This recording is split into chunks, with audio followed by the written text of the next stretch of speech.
vino toda esa difamación, que falsos positivos, que una cosa, que la otra. Una condena por un caso de ejecuciones extrajudiciales falso dejó al descubierto una macabra práctica hasta ahora desconocida para la opinión pública. La existencia de una granja donde algunos militares, mediante engaños, llevaban a sus víctimas para desarrollar supuestos trabajos agrícolas, pero que en realidad era un espacio para esclavizarlos y asesinarlos cuando necesitaban presentar bajas en combate. Exclusivo Noticias Caracol. Un reciente fallo por un falso positivo dejó al descubierto que algunos militares llegaron al extremo de agrupar a decenas de víctimas en una finca en donde los llevaban a trabajar durante semanas antes de sacarlos para asesinarlos. El caso se descubrió a comienzos de septiembre de 2025 a raíz de una sentencia del Consejo de Estado que condenó al Ejército Nacional a indemnizar a los familiares de Víctor Manuel Rangel García, una de las más de 6.400 víctimas de asesinato por parte de militares en una macabra práctica conocida en el país como falsos positivos.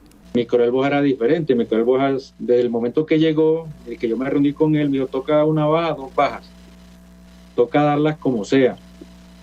Entonces yo le dije, mi coronel, ¿cómo así como sea? Decir, mano, si toca conseguir las armas, si toca buscar a la gente. Después de terminar el bachillerato, Rangel trabajó en su natal Cartagena como vendedor de tintos para buscar su sustento y el de su madre. El 13 de septiembre de 2007, viajó a Sucre a laborar en una finca. En enero de 2008, su familia se enteró por las noticias que el joven de 22 años había muerto en un supuesto enfrentamiento con tropas de la Fuerza de Tarea Conjunta de Sucre, comandada en ese entonces por el coronel Luis Fernando Borja.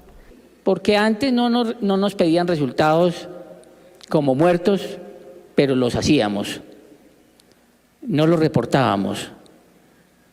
Por eso yo decía también en Toluviejo que 6.402 es un número pequeño. El abogado Javier Villegas es el encargado de la representación legal de la familia de Rangel. Hoy la justicia reconoció que Víctor nunca perteneció a un grupo armado y ordenó al Estado, al Ejército Nacional, indemnizar a la familia de la víctima y pedir disculpas públicas.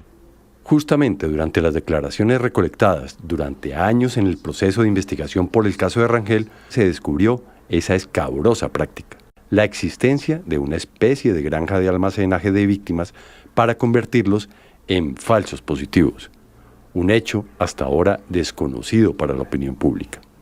Este caso reveló una práctica monstruosa de jóvenes que eran llevados a una finca, explotados en trabajos agrícolas y luego asesinados para ser presentados como resultados operacionales. En versiones voluntarias ante la Jurisdicción Especial para la Paz, JEP, como esta de julio de 2023, el mayor retirado Orlando Céspedes Escalona, subcomandante de la Fuerza de Tarea Conjunta de Sucre, se refirió a la existencia del lugar y a las prácticas que hacía allí su entonces jefe, el coronel Borja.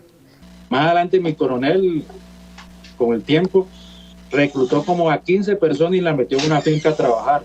Y de esa finca, pues yo nunca tuve conocimiento, solamente sé que él lo hizo. Sacaba a uno, de a dos, iba dando sus resultados. Hasta que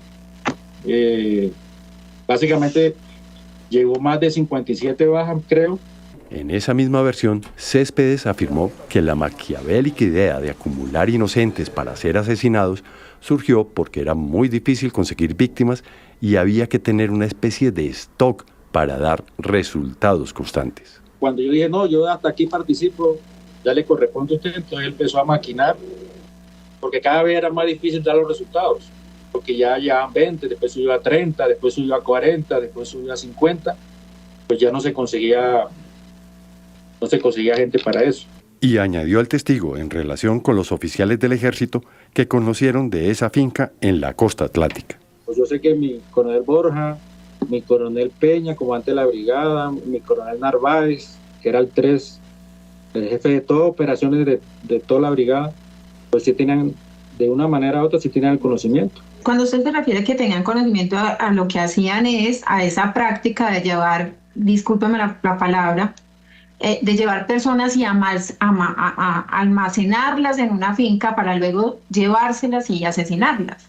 Sí, pero eso creo que lo hizo mi coronel Borja. Borja, el oficial al que se refiere, es considerado uno de los mayores perpetradores de ejecuciones extrajudiciales. En la JEP reconoció su responsabilidad directa en más de 60 asesinatos de inocentes. Céspedes, que fue su subalterno, también se acogió a la JEP, que lo investigó por decenas de asesinatos en Córdoba y Sucre. De todas las operaciones que se realizaron con el coronel Borja fueron falsos positivos. Estos dos oficiales fueron condenados a más de 40 años de prisión por sus crímenes, pero se acogieron a la JEP